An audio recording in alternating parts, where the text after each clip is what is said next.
അപ്പോൾ BJP NDA 2014 മുതൽ ഇന്ന് വരെ നരേന്ദ്രമോദിജിയുടെ ലീഡർഷിപ്പിൽ രാഷ്ട്രീയ സംസ്കാരത്തിൽ ഒരു മാറ്റം കൊണ്ടുവന്നിട്ടുണ്ടെന്ന് ആർക്കും ഒരു സംശയമില്ല, ജനങ്ങൾക്ക് സംശയമില്ല. ഒരു പോളിറ്റിക്സ് ഓഫ് പെർഫോമൻസ്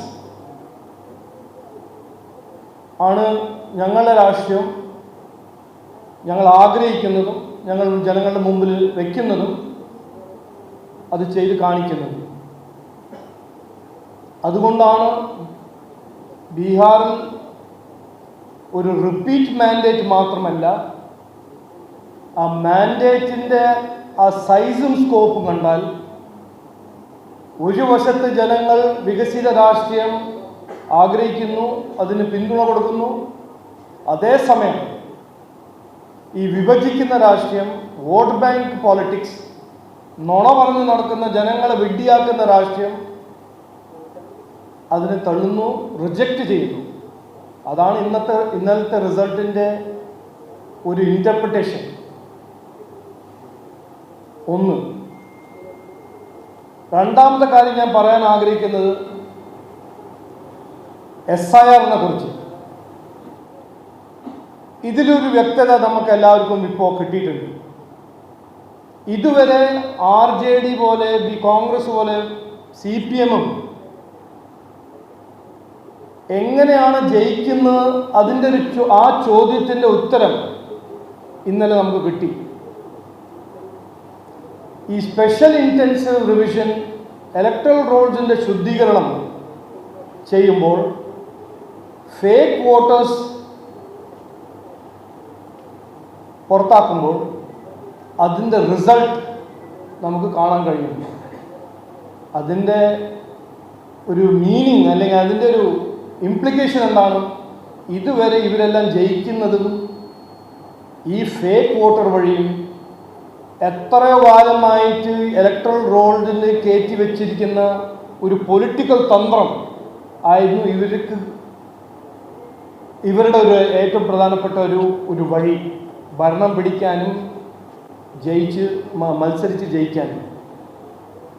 അതുകൊണ്ടല്ലേ ഈ നമ്മുടെ നാട്ടിലിപ്പോൾ കോൺഗ്രസും CPM ഒരു വശത്ത് വോട്ട് ചോരി എന്ന് പറയുന്ന കോൺഗ്രസ് മറുവശത്ത് പറയുന്നു SIR വേണ്ട. ശുദ്ധീകരണം നമ്മുടെ ജനാധിപത്യ സംവിധാനത്തിൽ, നമ്മുടെ ഡെമോക്രസിക്ക് വേണ്ടി ഏറ്റവും പ്രധാനപ്പെട്ട കാര്യമാണ്. അത് ആവശ്യമാണ് ജനങ്ങൾക്ക്. ഡെമോക്രസിനെ സ്ട്രെങ്തൻ ചെയ്യാൻ ഒരു ആവശ്യമാണ്. ഈ രണ്ട് കാര്യങ്ങൾ ബീഹാറിൻ്റെ ജനങ്ങൾ തന്ന സന്ദേശം, എടുത്തൊരു തീരുമാനം കേരളത്തിൻ്റെ ജനങ്ങളും കേൾക്കുന്നുണ്ട്, കാണുന്നുണ്ട്. അവരനുഭവിച്ച കഴിഞ്ഞ 10 കൊല്ലം എല്ലാം ശരിയാവുമെന്ന് പറഞ്ഞ CPM സർക്കാർ അവരുടെ വോട്ട് നേടി. ഒന്നും നന്നായില്ല. ഇവിടെ അഴിമതി, കുറ്റകരമായ അനാസ്ഥ, വീണം, കഴിവില്ലായ്മ 10 കൊല്ലം ജനങ്ങൾ സഹിച്ചു. കേരളത്തെ ജനങ്ങളും ഇപ്പോൾ ആഗ്രഹിക്കുന്നത് അവരൊരു അവകാശം, വികസനം, വികസന രാഷ്ട്രീയം.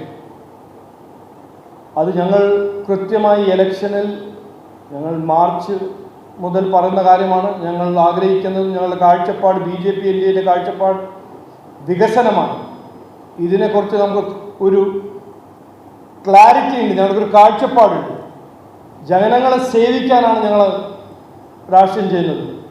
ഇവിടെ നാടിനെ നന്നാക്കാനും നാടിൻ്റെ സാധ്യത യാഥാർത്ഥ്യമാക്കാനാണ് ഞങ്ങൾ രാഷ്ട്രീയം ചെയ്യുന്നത്. ഒരു നല്ല ഭാവി സൃഷ്ടിക്കാനാണ് ഞങ്ങൾ മുമ്പോട്ട് വരുന്നത്. ഞങ്ങൾക്കൊരു അവസരം തരൂ. ബീഹാറിൽ ജനങ്ങൾ ഒരു കൃത്യമായൊരു മെസ്സേജ് അയച്ചിട്ടുണ്ട്. പണ്ട് പഴയ തല്ലിപ്പൊളി രാഷ്ട്രീയം ചെയ്യുന്ന പാർട്ടികൾക്കെല്ലാം ഒരു മെസ്സേജ് കിട്ടിയിട്ടുണ്ട്. ജനങ്ങൾക്ക് അതല്ല ഇപ്പോൾ ആവശ്യം. ജനങ്ങൾ വേണ്ടത് ആത്മാർത്ഥമായ അവരുടെ പ്രശ്നങ്ങൾ പരിഹരിക്കുന്ന രാഷ്ട്രീയക്കാർ, അവർക്ക് വേണ്ടി പ്രവർത്തിക്കുന്ന സർക്കാർ, അഴിമതിരഹിത ഭരണം. ഇത് ഈ നാട്ടിലും നമ്മുടെ ജനങ്ങൾക്കും അവരുടെ ആവശ്യമാണ്.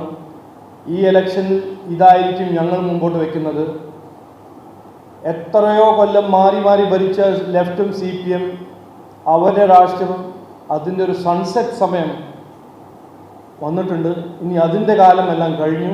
ഇനി ഒരു പുതിയ സമയമാണ്, ഒരു വികസന സമയം, വികസന രാഷ്ട്രീയത്തിൻ്റെ സമയം. അതുകൊണ്ടാണ് ഞങ്ങളുടെ ലോഗോ തീം ഇടതും മതിയായി വലതും മതിയായി, ഇനി വരണം BJP. എന്തിനു വരണം BJP? കാരണം നമുക്ക് വേണം വികസിത കേരളം. ഇതുവരെ 70 കൊല്ലമായിട്ട് മാറാത്തതെല്ലാം മാറണം. ഇതാണ് BJPൻ്റെ ഒരു ഉറപ്പ്, ഒരു വാഗ്ദാനം. ഇത് ഞങ്ങൾ ചെയ്യാൻ തയ്യാറാണ്, ജനങ്ങൾ സേവിക്കാൻ തയ്യാറാണ്. ഞങ്ങൾക്കൊരു അവസരം തരൂ എന്നാണ് ഞങ്ങൾ അഭ്യർത്ഥിക്കുന്നത്. ഇത് മാത്രം പറയാനുള്ളൂ. നമസ്കാരം. അല്ല, NDAൻ്റെ എക്സ്പെക്റ്റേഷൻ വളരെ കോൺഫിഡൻറ്റ് എക്സ്പെക്റ്റേഷനാണ്. കാരണം ഞാൻ പറഞ്ഞു, ഏത് പഞ്ചായത്തിൽ പോയാലും ഏത് മുനിസിപ്പാലിറ്റി പോയാലും തൃശ്ശൂരിൽ നോക്കിയാലോ അനന്തപുരി തിരുവനന്തപുരം നോക്കിയാൽ കോർപ്പറേഷൻ വലിയ വലിയ കോർപ്പറേഷൻ നോക്കിയാൽ ഒന്നും നടക്കുന്നില്ല. നമ്മുടെ തലസ്ഥാനമായ തിരുവനന്തപുരം കോർപ്പറേഷനിൽ എത്ര കൊല്ലമായിട്ട് CPM ഭരിച്ച ഒരു കോർപ്പറേഷനാണ്. ഇന്നും തിരുവനന്തപുരം ജില്ല, ഞാനൊരു ഉദാഹരണമായിട്ട് പറയാണ്, 6 ലക്ഷം വീടിൽ കുടിവെള്ളമില്ല. 45 കൊല്ലം ഭരിച്ച CPM അത് കഴിഞ്ഞിട്ട് 6 ലക്ഷം വീടിൽ ഇന്നും കുടിവെള്ളമില്ല. മാലിന്യം എന്ന ഒരു ബേസിക് റിക്വയർമെൻറ്റ്, ഒരു ഫണ്ടമെൻ്റൽ റൈറ്റാണ്. ഒരു കോർപ്പറേഷനിൽ ജീവിക്കുന്ന, ഒരു നഗരത്തിൽ ജീവിക്കുന്ന ഒരു കുടുംബം, ഒരു സാധാരണക്കാരൻ, അതിനെക്കുറിച്ച് ഒരു കാര്യവും ചെയ്യുന്നില്ല. 40% സ്ട്രീറ്റ് ലൈറ്റ് മാത്രമേ അവിടെ നടക്കുന്നുള്ളൂ. തലസ്ഥാനമാണ്. ഞാൻ തലസ്ഥാനത്തെ കുറിച്ചാണ് പറയുന്നത്. 204 കോളനികൾ തലസ്ഥാനമായ തിരുവനന്തപുരം ജില്ലയിൽ ഇന്നും കുടിവെള്ളമില്ല, സോളിഡ് വേസ്റ്റ് മാനേജ്മെൻറ്റ് ഇല്ല, ഡ്രെയിനേജ് ഇല്ല. എന്നിട്ട് സർക്കാർ പറയുന്നു അതിദാരിദ്ര്യം മുക്ത കേരളം. ഇതെല്ലാം നമ്മൾ കണ്ണിന് മുമ്പിൽ ഉള്ള കാര്യങ്ങളാണ്. ഞാൻ വലിയ ഒരു സൊഫിസ്റ്റിക്കേറ്റഡ് പൊളിറ്റിക്കൽ ആനലിസ്റ്റ് ഒന്നുമല്ല. ജനങ്ങളുടെ പ്രശ്നങ്ങൾ പരിഹരിച്ചിട്ടില്ല. ഇതിനു വേണ്ടി BJPൻ്റെ പൊളിറ്റിക്സ് ഓഫ് പെർഫോമൻസ് ആണ് ജനങ്ങൾ ആഗ്രഹിക്കുന്നത്. കാരണം ഞങ്ങൾ തരുന്നു, ഉറപ്പ് തരുന്നു, 5 കൊല്ലം ഞങ്ങൾക്കൊരു അവസരം ഒരു ലോക്കൽ ബോഡി, പഞ്ചായത്ത്, കോർപ്പറേഷൻ കിട്ടിയാൽ ആദ്യത്തെ 45 ദിവസം ഞങ്ങൾക്ക് ഭരിക്കാൻ ഒരു അവസരം കിട്ടിയാൽ 45 ദിവസത്തിൽ ഒരു 5 കൊല്ലത്തിൻ്റെ ബ്ലൂ പ്രിൻ്റ് ഞങ്ങൾ ജനങ്ങളുടെ മുമ്പിൽ വയ്ക്കും.